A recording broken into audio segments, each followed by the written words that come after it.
Digital పాఠాలను వీక్షిస్తున్న విద్యార్థిని విద్యార్థులకు శుభాశిస్సులు. విజ్ఞాన సంపన్నులైన ఉపాధ్యాయ మిత్రులకు నమస్కారాలు.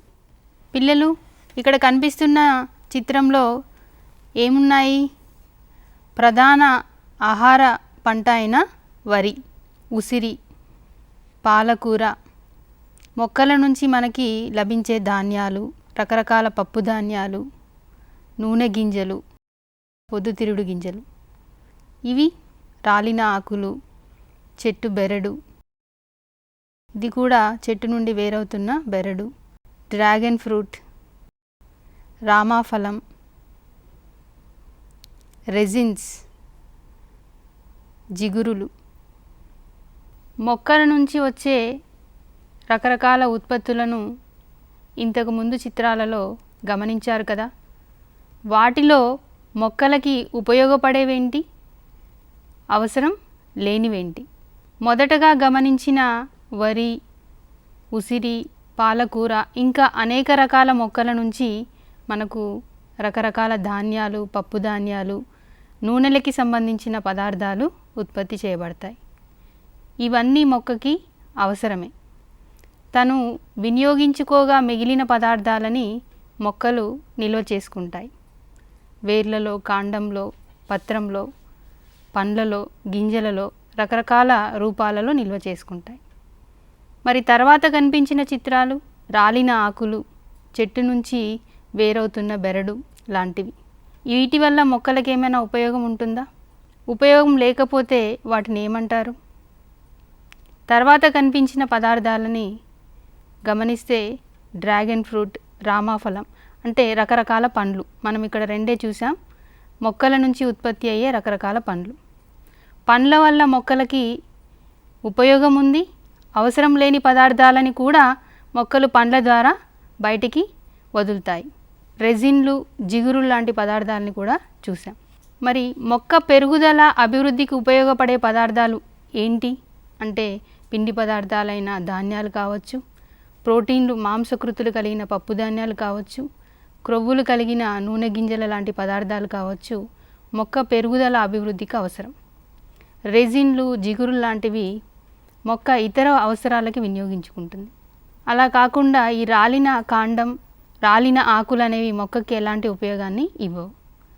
వాటిని ఏమనవచ్చు? వ్యర్థాలు అని అంటాం.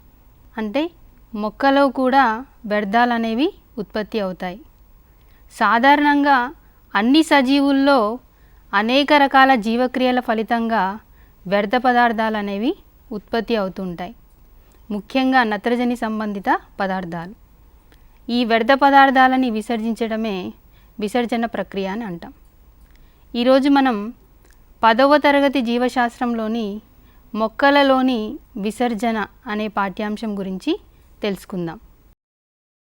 మరి ఈ పాఠ్యాంశం ద్వారా సాధించబోయే అభ్యసన సామర్థ్యాలని పరిశీలిద్దాం. విద్యార్థులు మొక్కలలో జరిగే విసర్జన విధానాలను వివరించగలరు.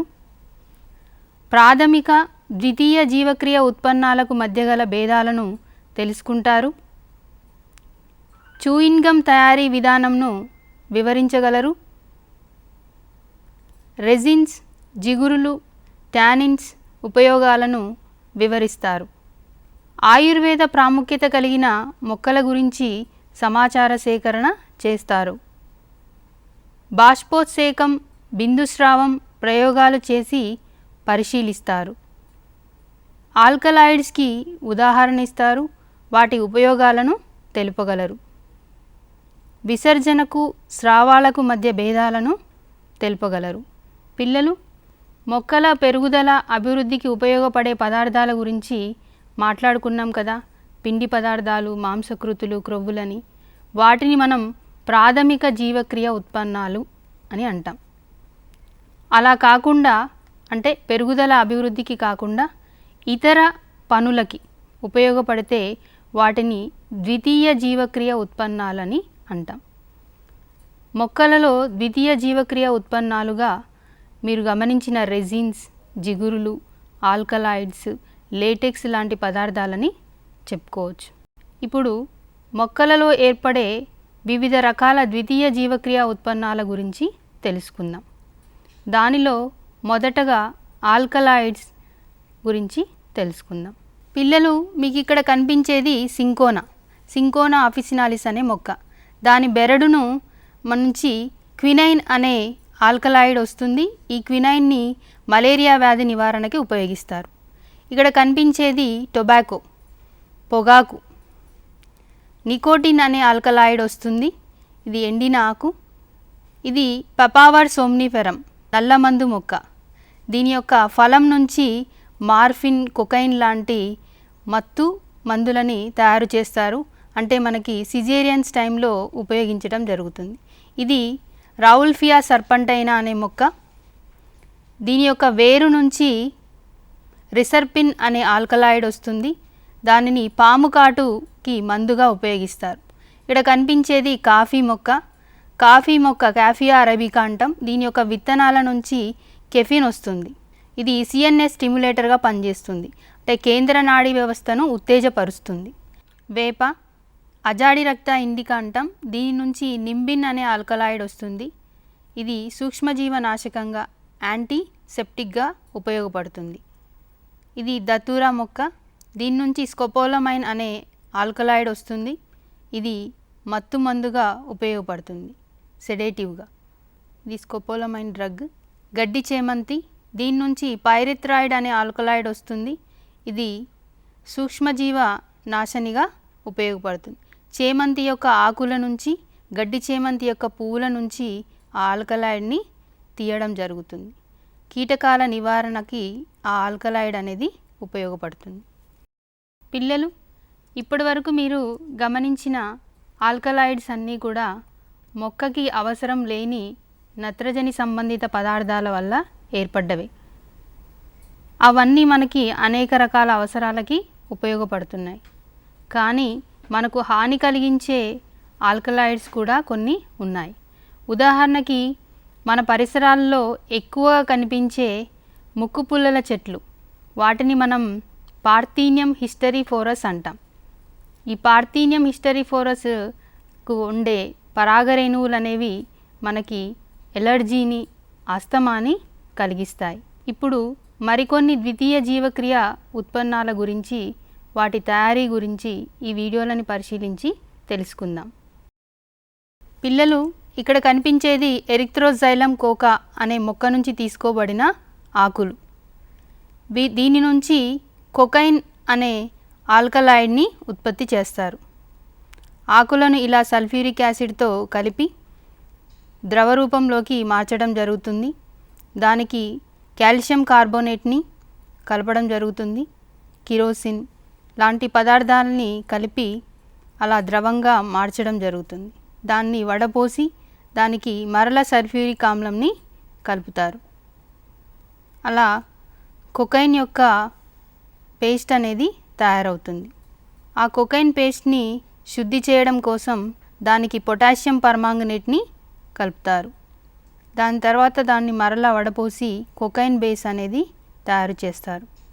ఈ కొకైన్ని స్ఫటికాల రూపంలోకి మార్చడం కోసం అమోనియం హైడ్రాక్సైడ్ని, ఎసిటోన్ని కలపడం జరుగుతుంది. హైడ్రోక్లోరిక్ యాసిడ్ని కూడా కలుపుతారు. దీని నుంచి కొకైన్ అనేది ఉత్పత్తి అవుతుంది. పిల్లలు, మీరు గమనించిన ఈ కొకైన్ సర్జరీస్ టైంలో ఆ నొప్పి తెలియకుండా ఉండడం కోసం దీనిని మత్తుమందుగా ఇవ్వడం జరుగుతుంది. అలాగే మరొక ఆల్కలాయిడ్ తయారీ గురించి ఈ వీడియోని పరిశీలించి తెలుసుకుందాం. మీకు ఇక్కడ కనిపిస్తుంది నల్లమందు మొక్క నుంచి తీసుకోబడిన ఫలం. దానికి అలా ఘాటు పెట్టి ఆ ఘాటు నుంచి ఉత్పత్తి అయిన లేటెక్స్ని తీసుకుంటారు. ఒపియం లేటెక్స్, నల్లమందు మొక్క నుంచి సేకరించబడిన లేటెక్స్, తెల్లటి పాల లాంటి పదార్థం. ఆ పదార్థాన్ని ప్రాసెసింగ్ చేసి, శుద్ధి చేసి దాని నుంచి మార్ఫిన్ని, హెరాయిన్ని తయారు చేస్తారు. దీనికి కాల్షియం హైడ్రాక్సైడ్, అమోనియం క్లోరైడ్ లాంటి పదార్థాలని కలుపుతారు. మార్ఫిన్ బేస్ అనేది తయారైంది. ఈ మార్ఫిన్ బేస్ని ఎసిటలైజేషన్ చేయడం కోసం ఎసిటిక్ ఎన్హైడ్రేట్, వాటర్ కలపడం జరుగుతుంది. సోడియం కార్బోనేట్ని కూడా కలుపుతారు. డయామార్ఫిన్ అనే పదార్థం ఏర్పడింది. దీన్నే మనం బ్రౌన్ హెరాయిన్ అని అంటాం. ఈ బ్రౌన్ హెరాయిన్ని వైట్ హెరాయిన్గా మార్చడం కోసం, అంటే చిన్న చిన్న స్ఫటికాల రూపంలోకి మార్చడం కోసం దీనికి డైఇథైల్ ఈథర్ హైడ్రోక్లోరిక్ యాసిడ్లని కలుపుతారు. అప్పుడు ఇది వైట్ హెరాయిన్గా మారుతుంది. పిల్లలు, మీరు గమనించిన ఈ హెరాయిన్ అనే పదార్థాన్ని ఆపరేషన్ సమయంలో ఈ హెరాయిన్ని మత్తు మందుగా, అంటే బాధ నివారణగా ఉపయోగించటం జరుగుతుంది. బాధ నివారణగా ఉపయోగపడుతుంది కదా అని అధిక మోతాదులో ఉపయోగిస్తే మనకి అనేక అనర్థాలు వచ్చే అవకాశం ఉంది. ఇప్పుడు మరొక ఆల్కలాయిడ్ గురించి తెలుసుకుందాం. పిల్లలు, ఇప్పటి వరకు మనం నత్రజని సంబంధిత పదార్థాలైన ఆల్కలాయిడ్స్ గురించి తెలుసుకున్నాం కదా. ఇప్పుడు మొక్కలలో ఏర్పడే కర్బన సంబంధిత పదార్థాల నుంచి వచ్చే పదార్థాలని, ఇంకా ఇతర ద్వితీయ జీవక్రియ ఉత్పన్నాల గురించి తెలుసుకుందాం. ఇక్కడ మీకు చిత్రంలో కనిపిస్తున్న మొక్క తంగేడు. ఈ తంగేడు యొక్క బెరడు నుంచి టానిన్స్ అనేవి ఉత్పత్తి అవుతాయి. ఈ టానిన్లని తోళ్ళని శుద్ధి చేయడానికి ఉపయోగిస్తారు. సాధారణంగా ఎక్కువ ద్విదళ బీజ మొక్కలు ఈ టానిన్లని కలిగి ఉంటాయి. ఈ చిత్రంలో కనిపిస్తున్నది తుమ్మ చెట్టు యొక్క బెరడు. టానిన్స్ ఇలా ముదురు గోధుమ రంగులో ఉంటాయి. ఆ చెట్టు యొక్క బెరడుని నీటిలో వేస్తే మనకి ఈ విధమైన రంగుతో కూడిన నీళ్ళు అనేవి వస్తాయి. మొక్కల నుంచి ఏర్పడిన టానిన్లు నీటితో తడిచినప్పుడు ఏ విధంగా సముద్రంలో చేరుతున్నాయో చూడొచ్చు. ఈ టానిన్లని ఇలా తోళ్ళని శుద్ధి చేయడానికి ఉపయోగిస్తారు. అలాగే ఇక్కడ మీకు చిత్రంలో కనిపిస్తున్నవి పైన్ చెట్లు. పైన్ చెట్టు యొక్క బెరడు నుంచి ఇలా ఉత్పత్తి అవుతున్న ఈ ద్రవాన్ని మనం రెజిన్స్ అంటాం. ఈ రెజిన్స్ అనేవి మెరుపుని కలిగి ఉంటాయి. ఈ రెజిన్స్ మొక్క తన యొక్క కాండాన్ని రక్షించుకోవడం కోసం, సూక్ష్మజీవుల నుండి, ఇతర శాకాహార జీవుల నుండి తనను రక్షించుకోవడానికి ఉత్పత్తి చేసుకుంటుంది.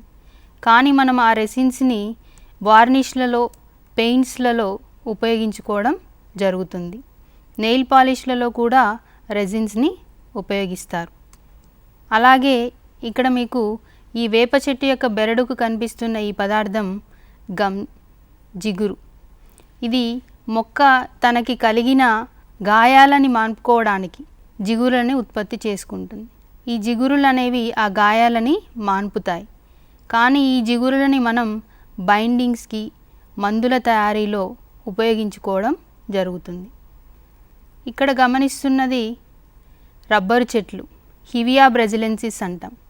రబ్బరు యొక్క బెరడుకి ఈ విధంగా మనం ఘాటుని పెట్టినప్పుడు ఆ ఘాటు నుంచి తెల్లటి పదార్థం ఉత్పత్తి అవుతుంది. దానినే మనం లేటెక్స్ అంటాం. ఈ లేటెక్స్లో అనేక రకాల పదార్థాలు ఉంటాయి. ఇది గాలి తగిలిన వెంటనే ఇలా గడ్డ కట్టడం జరుగుతుంది.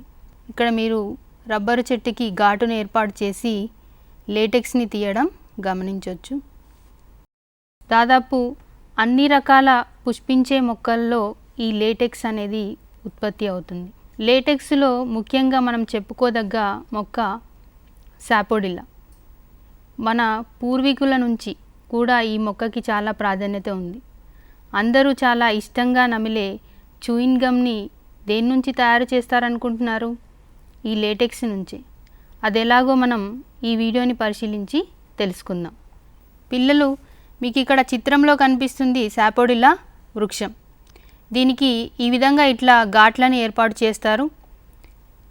ఈ ఏర్పాటు చేసిన ఘాట్ల నుంచి ఈ తెల్లటి లేటెక్స్ లాంటి పదార్థం స్రవించబడుతుంది. చూడండి, ఇక్కడ లేటెక్స్ ఎలా ఉత్పత్తి అవుతుందో తెలుస్తుంది.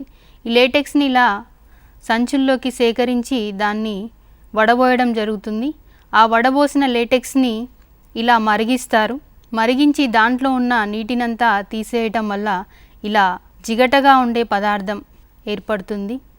ఇది బాగా గట్టిపడేంత వరకు వేడి చేయడం జరుగుతుంది. దాని తర్వాత అచ్చులలో వీటిని పోస్తారు. దీనికి షుగర్స్, సాఫ్ట్నర్స్ కలిపి మనకి రుచిగా ఉండడం కోసం రకరకాల రంగుల్లో చూయింగ్ గమ్స్ని తయారు చేయడం జరుగుతుంది. మీరు గమనించింది సహజ పద్ధతిలో, అంటే మొక్కల నుంచి ఉత్పత్తి అయిన లేటెక్స్ నుంచి చూయింగ్ గమ్స్ తయారు చేయడం చూశారు కదా. కానీ ఇప్పుడు కృత్రిమ పద్ధతిలో తయారు చేయడం జరుగుతుంది. ఇప్పుడు మరొక ద్వితీయ జీవక్రియ ఉత్పన్నమైన క్యాన్నబిస్ రెజిన్ అనేది ఏ విధంగా తయారవుతుందో పరిశీలిద్దాం. పిల్లలు, మీకు ఇక్కడ చిత్రంలో కనిపిస్తుంది క్యాన్నబిస్ ఇండికా మొక్క. దీని యొక్క పుష్ప విన్యాసంలో మొగ్గలతో కూడి ఉంటుంది. దీంట్లో ట్రైకోమ్స్ ఉంటాయి. ఈ ట్రైకోమ్స్ రెజిన్ గ్లాండ్స్ని కలిగి ఉంటాయి. సాంప్రదాయ పద్ధతిలో మన ఇంట్లోనే రెజిన్ని ఏ విధంగా ఉత్పత్తి చేసుకోవచ్చు అంటే, ఇలా పుష్ప విన్యాసాన్ని 2 చేతులతో రుద్దడం వల్ల చేతులకంతా రెజిన్ అలా అంటుకుపోతుంది. ఈ అంటుకుపోయిన రెజిన్ని మనం దగ్గరికి చేర్చి ఉండలా మార్చుకోవచ్చు.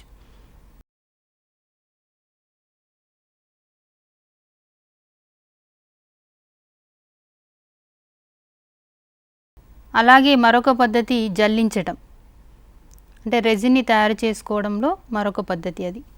దానికోసం పుష్ప విన్యాసాలని సేకరించి ఇలా ఎండలో ఆరబెడతారు. ఎండిన ఆ పుష్ప విన్యాసాలని ఇలా పొడిగా చేసి దాన్ని ఇలా జల్లించడం జరుగుతుంది. దానిలో ఉన్న రెజిన్ మాత్రమే ఇలా ఆ సీవ్ ద్వారా కిందకి చేరడం జరుగుతుంది. ఇది రెజిన్.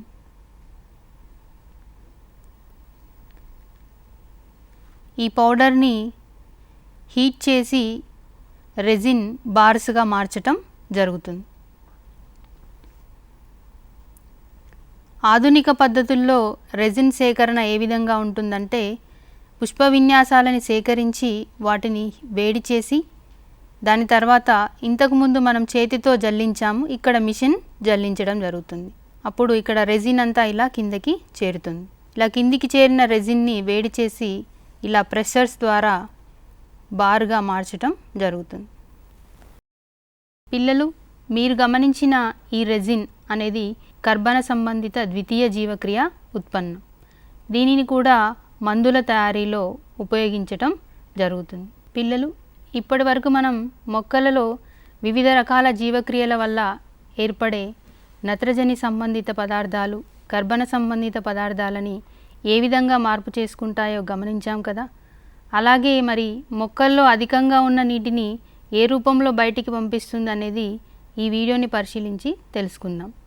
పిల్లలు, మీరిక్కడ ఈ వీడియోలో మొక్క తను అధికంగా తీసుకున్న నీటిని, అంటే ఉదాహరణకి దాదాపు ఒక మొక్క రోజుకి 100 లీటర్ల నీటిని గ్రహించుకుంటే అందులో 5 లీటర్ల నీటిని మాత్రమే అది ఆహారం తయారీ కోసం వినియోగించుకుంటుంది. మిగతా నీటిని మొత్తం ఇలా పత్రాలకుండే రంధ్రాల ద్వారా బయటికి పంపిస్తుంది. దానినే మనం బాష్పోత్సేకం అంటాం, ట్రాన్స్పిరేషన్ ప్రాసెస్. మరి ఈ బాష్పోత్సేకాన్ని పరిశీలించాలంటే ఇలా మొక్కకి మనం ఒక కవర్ని కట్టడం ద్వారా బాష్పోత్సేకాన్ని గమనించవచ్చు. నిజంగా పత్రాల ద్వారా నీరు బయటికి వెళ్తుందా అనేది గమనించినట్లయితే, ఇంతకుముందు మొక్కకి ఇలా కవర్ కట్టాం కదా, ఈ కవర్లో గమనించండి, కవర్ యొక్క గోడలకంతా కూడా మీకు నీటి బిందువులు పట్టి ఉండడం తెలుస్తుంది. దీనినే మనం బాష్పోత్సేకం అంటాం. ఇది ఒక 2 గంటల తర్వాత విప్పి చూస్తే మనకి ఇన్ని నీళ్లు గమనించాం. అదే మరి ఒక రోజులో ఎంత నీటిని మొక్క బాష్పోత్సేకం రూపంలో బయటికి పంపిస్తుందో గమనించవచ్చు. అందుకే వృక్షాలు ఎక్కడైతే ఎక్కువగా ఉంటాయో అక్కడే వర్షం ఎక్కువగా కురుస్తుంది. ఇక్కడ మీరు గమనిస్తున్న మరొక ప్రక్రియ బిందుస్రావం. పిల్లలు, ఇక్కడ మీరు గమనించండి, ఆకులపైన అంతా కూడా బిందువుల రూపంలో నీటి చుక్కలు గమనిస్తున్నాం. ఈ బిందువుల రూపంలో నీటి చుక్కలు గమనించడం, ఈ ప్రక్రియని బిందుస్రావం, గట్టేషన్ అంటాం. పత్రాలకుండే రంధ్రాల ద్వారా మొక్క ఈ విధంగా అధికంగా ఉన్న నీటిని వాతావరణంలోకి వదలడం జరుగుతుంది. అంటే మొక్క తనలో అధికంగా ఉన్న నీటిని బాష్పోత్సేకము మరియు బిందుస్రావం అనే పద్ధతులలో బయటికి పంపడం జరుగుతుంది. ఇక్కడ మీరు చిత్రంలో పత్ర రంధ్రాలని గమనించవచ్చు. అలాగే కాండం పైన ఉండే రంధ్రాలని లెంటిసెల్స్ అని అంటాం. మొక్క తనలో ఉన్న వ్యర్థాలని ఇలా బెరడుని వదిలివేయడం ద్వారా కూడా విసర్జన చేస్తుంది. ఇది యూకలిప్టస్ జమాయిల్ చెట్లు అంటారు కదా, ఆ జమాయిల్ చెట్లలో మొక్క ఏ విధంగా విసర్జన అవలంబిస్తుందో చూడొచ్చు. ఇంకా మొక్క పండ్లని ఉత్పత్తి చేసుకొని ఆ పండ్ల యొక్క కవచంలో రాఫైడ్స్, ఇక్కడ కనిపిస్తుంది శిలాజకణం, మైక్రోస్కోప్లో ఈ విధంగా ఉంటుంది, సింగిల్ సెల్ ఇది. ఈ రాఫైడ్స్ అనేది కూడా మొక్కకి అవసరం లేని పదార్థం. పండ్ల యొక్క కవచంలో ఈ శిలాజ కణాలు అనేవి ఉంటాయి. మొదట నేను కొన్ని చిత్రాలని గమనించమన్నప్పుడు మొక్కకి పండ్లు ఉపయోగపడతాయి, అదేవిధంగా అవసరం లేని పదార్థాలని కూడా విసర్జించటానికి పండ్ల రూపంలో మొక్క ఉత్పత్తి చేస్తుంది అనుకున్నాం. అంటే పండ్ల ద్వారా మొక్క తనలో ఏర్పడిన వ్యర్థాలని ఇలా రాఫైడ్స్ రూపంలో బయటికి విసర్జిస్తుంది. ఇంకా పండ్లలో ఉండే విత్తనాల ద్వారా తన జాతిని పెంపొందించుకోవడానికి మొక్కకి అవసరమవుతుంది. అలాగే ఇప్పటి వరకు మనం పత్రాల ద్వారా, వేర్ల ద్వారా, ఫలాల ద్వారా మొక్క వ్యర్థ పదార్థాలని విసర్జించటం గమనించాం. మరి వేర్ల ద్వారా మొక్క అనేది వ్యర్థ పదార్థాలని విసర్జిస్తుంది అని ప్రయోగపూర్వకంగా నిరూపించిన వ్యక్తి బ్రుగ్మన్ అనే శాస్త్రవేత్త. ఉదాహరణకి తను చేసిన ప్రయోగం ఏంటంటే యాపిల్ తోటని ఒక 4-5 సంవత్సరాల పాటు పరిశీలించాడు. 4 సంవత్సరాల తర్వాత యాపిల్ తోటలో ఫలసాయం అనేది తగ్గింది. కారణం ఏంటని గుర్తించాడంటే ప్రతి సంవత్సరం కూడా మొక్క తన వేర్ల ద్వారా వ్యర్థాలని భూమిలోకి విసర్జిస్తుంది. దానివల్ల నేల అనేది మొక్క పెరగడానికి, అంటే ఫలాలని ఉత్పత్తి చేయడానికి అనువుగా ఉండట్లేదు అని గుర్తించటం జరిగింది. అంటే మొక్కలు స్రావాల ద్వారా కూడా వ్యర్థాలని విసర్జించటం జరుగుతుంది. మరి విసర్జనకి స్రవించటానికి మధ్య తేడా ఏంటి అనేది మనం ఈ చిత్రాన్ని పరిశీలించి తెలుసుకుందాం. విసర్జన అంటే ఇది జీవులలో వ్యర్థ పదార్థాల తొలగింపు. స్రవించడం అంటే ఒక ప్రదేశం నుండి మరొక ప్రదేశానికి వ్యర్థాలని కదిలించే ప్రక్రియ. ఉదాహరణకి విసర్జన ఎక్కడ జరుగుతుంది అంటే మానవునిలో కన్నీళ్ళు, చెమట, మూత్రం, కార్బన్ డైఆక్సైడ్ లాంటి పదార్థాలు విసర్జన ద్వారా బయటికి వెళ్తాయి. అదే స్రావాలైతే ఎంజైమ్స్, హార్మోన్స్, లాలాజలం అనేవి ఉదాహరణగా చెప్పుకోవచ్చు. మొక్కలలో విసర్జనకు వచ్చేటప్పటికి ఆకులు, పండ్లు, బెరడు మొదలగునవి విసర్జితాలుగా చెప్పబడతాయి. లేటెక్స్, రెజిన్స్, జిగురులు మొదలగునవి మొక్కలలో స్రావాలుగా చెప్పబడతాయి. పిల్లలు, ఇప్పటి వరకు మనం మొక్కలలో రకరకాల విసర్జన పదార్థాల గురించి తెలుసుకున్నాం కదా.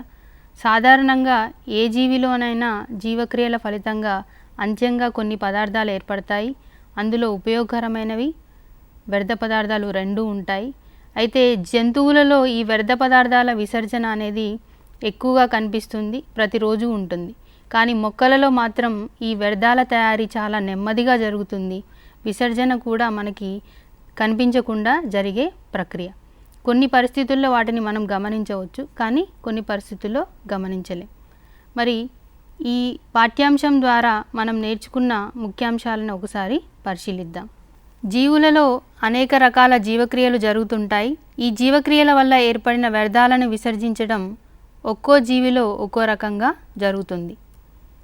మొక్కలు వ్యర్థాలను ఆకులు, బెరడు మరియు పండ్లలో నిల్వ చేసి పక్వ స్థితిలో వాటిని రాల్చడం ద్వారా వాటిని తగ్గించుకుంటాయి.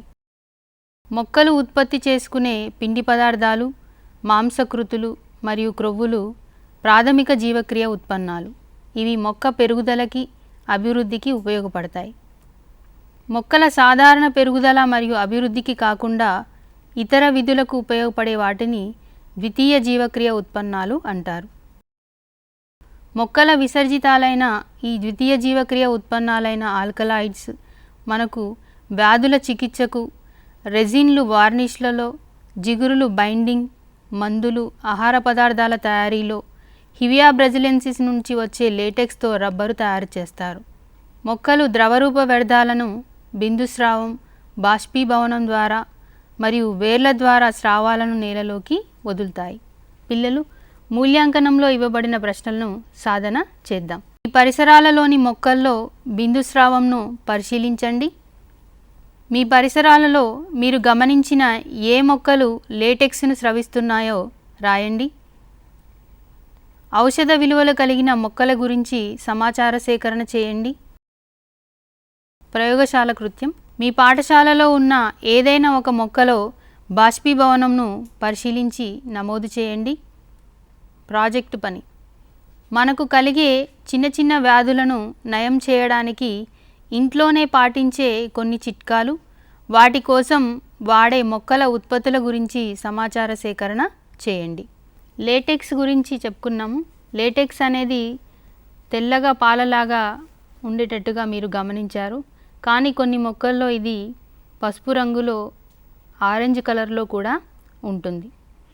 టానిన్స్ అనేవి మొక్క ఎందుకు ఉత్పత్తి చేసుకుంటుందంటే మొక్క యొక్క కాండం దృఢంగా ఉండడానికి, సూక్ష్మజీవుల నుండి తనను తాను రక్షించుకోవడం కోసం టానిన్స్ని ఉత్పత్తి చేసుకొని దృఢంగా కాండాన్ని కలపని ఉంచుకోవడానికి ఉపయోగపడుతుంది. మొక్కలు టానిన్స్ని తమ కలపని దృఢంగా ఉంచుకోవడానికి, సూక్ష్మజీవుల నుంచి రక్షించుకోవడానికి ఉత్పత్తి చేయడం జరుగుతుంది. ఈరోజు మనం మొక్కలలో ఏర్పడే ద్వితీయ జీవక్రియ ఉత్పన్నాలైన alkaloids, resins, tannins, latex, chewing gum మొదలగు అంశాల గురించి తెలుసుకున్నాం కదా. మరొకసారి మరొక అంశంతో మళ్ళీ కలుద్దాం. అప్పటి వరకు సెలవు.